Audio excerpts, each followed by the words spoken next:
all of you. My name is Deepti and I have approximately 1080 seconds.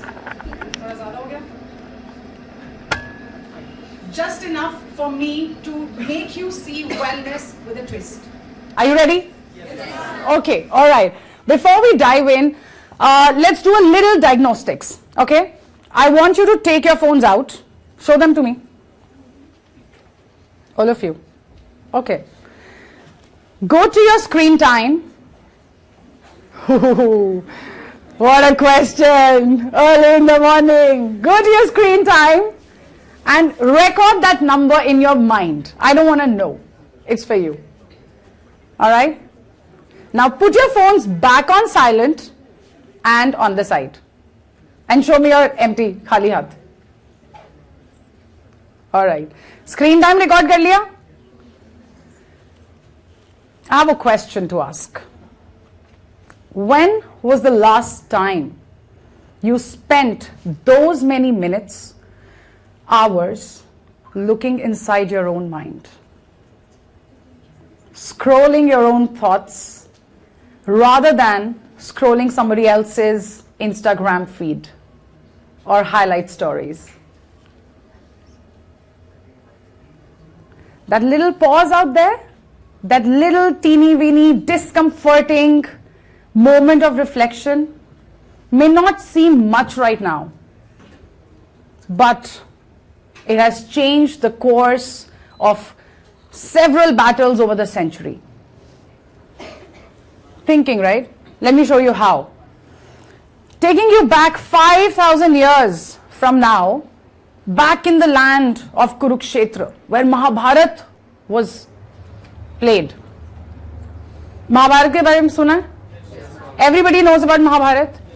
For a few of my Gen Z darlings, Mahabharat ke baare mein do लाइनें बता सकती हूँ आपको.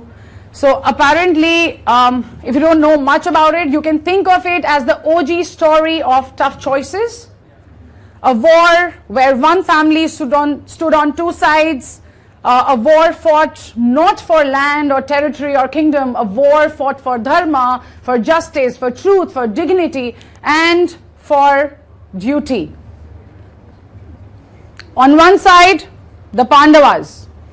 The other, Kauravas. Brilliant, powerful, skilled, but riddled with envy and ego and control. And in all of this, at the center of all of this, was Arjun. A warrior raised for greatness. He was skilled, he was fabulous with his focus, he was disciplined, he was talented, painfully talented, and he had prepared his entire life. He had trained his entire life for this one moment. Yet, when that moment came, when the war actually began, he froze, mentally collapsed. Not because he was weak, but because who stood across him on the battlefield. He saw his teachers, his brothers, his elders, people who he dearly loved, who he grew up with. And in that moment, his body reacted. His hands shook, his mind raced, his bow slipped a little.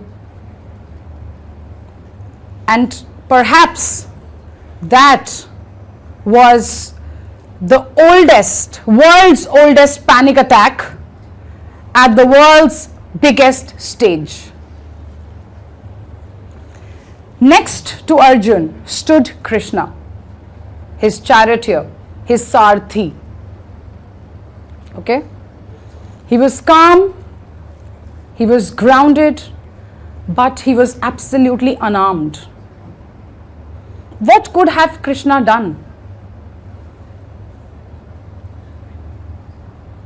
He didn't upgrade Arjun's weapons. Neither did he pick one for him. But he did something truly magical. He upgraded his perspective. He reframed the entire battle and told him, Arjun, the war is not around you. The war is within you. And that moment, Krishna turned into more than a Sarathi. He turned into a coach, a voice of reason. He turned into this OG, mental health and well-being coach in that century. So the story sounds ancient, but the battlefield still remains. That was Kurukshetra then. Let's look at what Kurukshetra of today looks like. Arjun had chariots, arrows and armies to battle with. Kurukshetra 2.0, our battlefield, has devices, deadlines and dopamine. Arjun's world was too full. Our world is too loud. Arjun's battlefield had warriors. Our battlefield has notifications, comparison, people's opinions, unsolicited advice, and whatnot. But here's the twist. Arjun was not as privileged as you guys. How? He didn't have the luxury to doom scroll to escape his reality. He didn't have reels and memes to numb his fears and distract his mind. He didn't have Google search to ask and consult how to avoid difficult people or difficult conversations. And he didn't have ChatGPT to give us ready-made answers how to win the war in 3 steps without discomfort. That, my friends, you guys, by far in the history, are the most informed, the most connected, the most intelligent, and the most resourced generation we've seen. Yet very often, you're the most anxious, you're the most overstimulated, you're the most overwhelmed, and you're the most depressed generations we've seen. Do you see that difference? This is your privilege, and this is your punishment. Now, privilege is not a problem, but unfiltered privilege without inner guidance, without awareness, without mindfulness, that is. When the world gets too loud outside, you know, these privileges, these notifications and everything that I've spoken about, ये सारी चीज़ें हमारी ज़िंदगी का सच हैं. और इन सब के चलते हमारी दुनिया बहुत ज़्यादा noisy है. And when the world gets noisy outside, the first and the biggest casualty that happens is your inner voice. The first thing that goes away from you is you. In Kurukshetra 1.0, besides Arjun, Krishna was there, just a tap away. Right? Kurukshetra 2.0, where is Krishna? Where is he? What? Where is he? Speak out. Any guesses? Inside us. Like I said, you validated the most intelligent generations we've seen in the world over centuries. Yes, Krishna is within us. He sits within us. He's that gut feeling. He's that little nudge that you hear. He's that little silent whisper that tells you, no, you're not safe. Just pull back. He is that yes or a no we certainly sometimes ignore. That's your inner wisdom. That's your inner Krishna. Your inside integrated intel, your intuition. Now, there is a reason why this inner Krishna in Kurukshetra 2.0 seems a little difficult to reach. There's a reason why he's hard to hear. And the reason is Kauravas 2.0. Arjun fought with hundreds of them. Not much has changed. Kurukshetra 2.0, you have hundreds of them. Arjun's task was easy. He could see them on the battlefield. Arrow वहां से आ रहा है, पकड़ लेंगे उसको. हमारे generation में, हमारे कुरुक्षेत्र में, हमारे कौरव सामने दिख नहीं रहे. They're not visible. So Kauravas 2.0, I will take the luxury to introduce them to you. Not all 100, but a few. The first one, brain rot. That doom scroll that eats up your 2 hours, leaves you purposeless and empty and guilty. Where is the time in our life? Well, we just didn't even consciously took an account of what we just did on the phone. Purposeless. Rotting your brain away. The first Kaurav of distraction. The second one, body dysmorphia. Body image stress. How can I put a photo which is not clicked on Snapchat filters? Every time you upload a photograph with filters on it, with edits on it, you're very silently telling yourself and convincing yourself that you're not good enough the way you are in reality, your actual self. Another Kaurav to fight. Third Kaurav, screen apnea. That midnight scroll, आंखें थकी हुई हैं, शरीर टूटा हुआ है, शरीर हर एक सिम्टम बता रहा है कि सोना है, लेकिन ये फोन ऐसे लेके बैठे हुए हैं, नाक पे गिरने वाला है, छोड़ेंगे नहीं जब तक पास आउट नहीं हो जाएंगे. You know what happens while this activity is happening at night, every night? We're losing our time, we're losing our attention. Of course, we have zero energy to do that. And we're also losing the count of our breath, the rhythm of our breathing. That's screen app. Another Kaurav, absolutely invisible. The fourth one, validation addiction.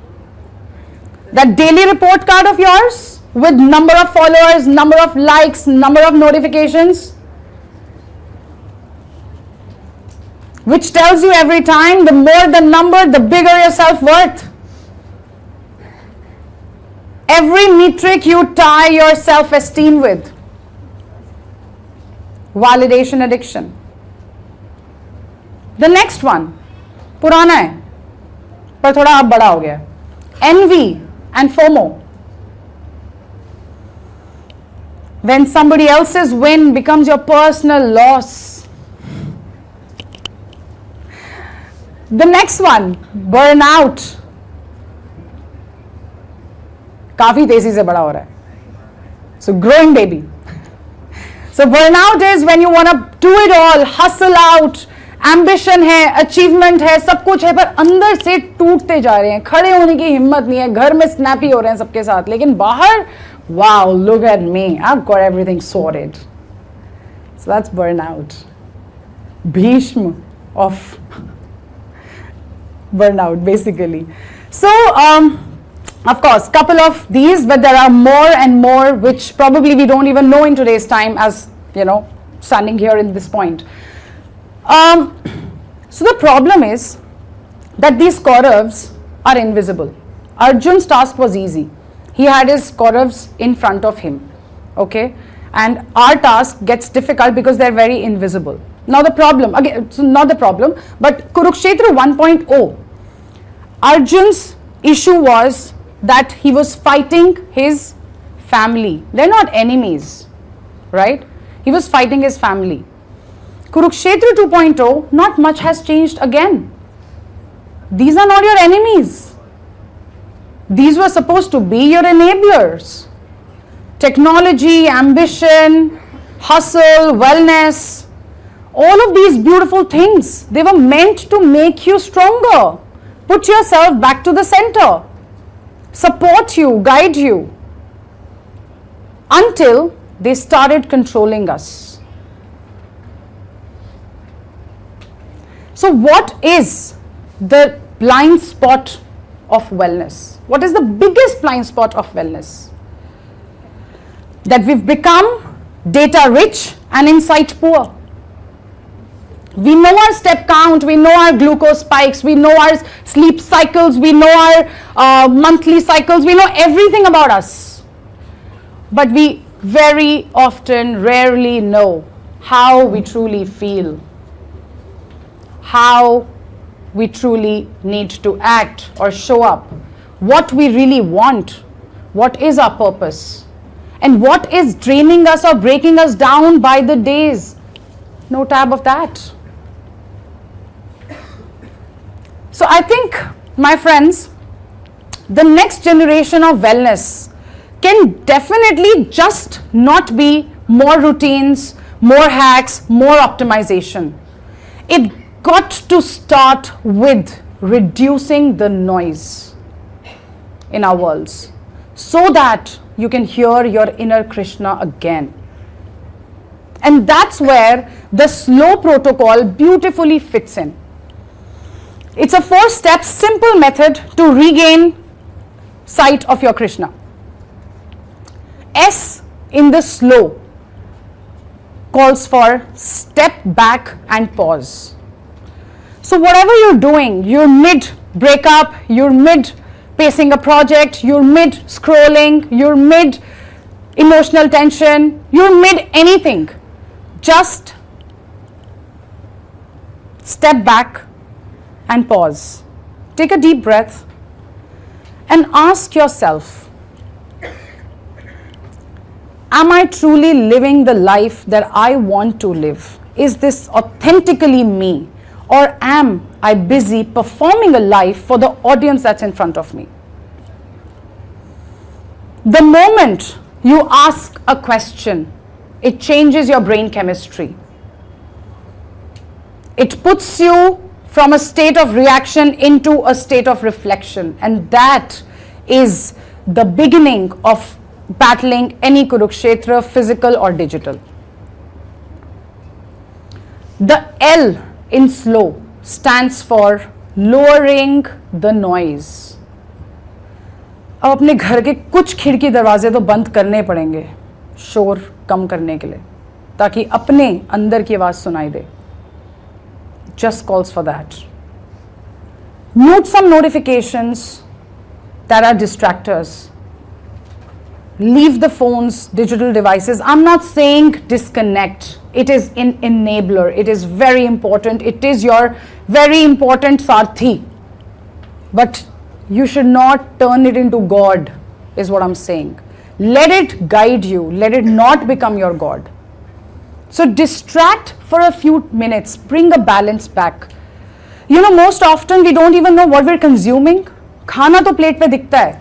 3 eggs, chicken breast, सब दिखता है. We know that we're eating protein, right? Fads again. But you're consuming much more.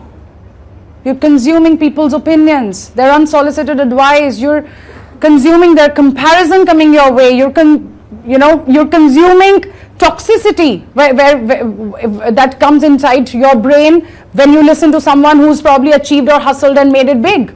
All of those things you're consuming. It's going inside your body. So please slow down और अपनी जिंदगी को थोड़ी सी सीमित कर लो. जरूरी नहीं है कि everything needs to be seen and shown to the world. The O in slow stands for own your rhythm. Are you aware that your body has its own intel, its own GPS, its own algorithms? It's talking to you every minute through satiety cues, through circadian rhythms, for women through infradian rhythms, through emotional reactions. Everything your body is telling to you from morning till the night. So please own that rhythm. The saddest part is that we've stopped listening to our body And for all the good reasons, because you know what? We're lazy beings. We've outsourced all of that job to the Whoop bands and the Aura rings and the smartphones and the apps and the trackers. How beautiful would it be if we just leave that noise and come back to our own body and listened to it? Eat when you're hungry, sleep when you're sleepy, talk to a friend when you feel heavy. It's so easy. Life can be very simple. The more simple it is, the closer you are to your intuition. So please honor your gut, honor your inner charioteer. That's your compass, and it will always and always give you the right direction. The last one, W. W stands for win with intention. You know, when you slow down a little, you're able to see things a little bit more, tad bit more clearly. And when that happens, you regain, you reclaim the most powerful weapon of your life, which is choice. Arjun को महाभारत शुरू होने से पहले choice दी गई थी. He was presented with a choice. You are presented with a choice too, every single day, and that's your privilege, guys. You got it every single day. He got it just one time. So please start your day with an intention. The moment you stand in front of the mirror, first thing should be that you smile at yourself to make it another day, and then just say 2 words, I choose. And then you choose to be whatever you want to be in this freaking world. You choose you. You choose your family over friends for a day. You choose your friends over family for a day. You create balance. You choose chaos or hustle over relaxation because there is something very important to achieve. But you also choose rest over exhaustion. Some days you choose progress over perfection. Some days you choose perfection over progress. Some days it's just a matter of making that intent. The moment you do that, the moment you put these 2 words in your mind, you gain your agency back. Your prefrontal cortex thanks you for it. You give the power back to it. And you become the author of your lives, and do not reduce yourself to just be a product of algorithms. So that is slow. Now here's a disclaimer.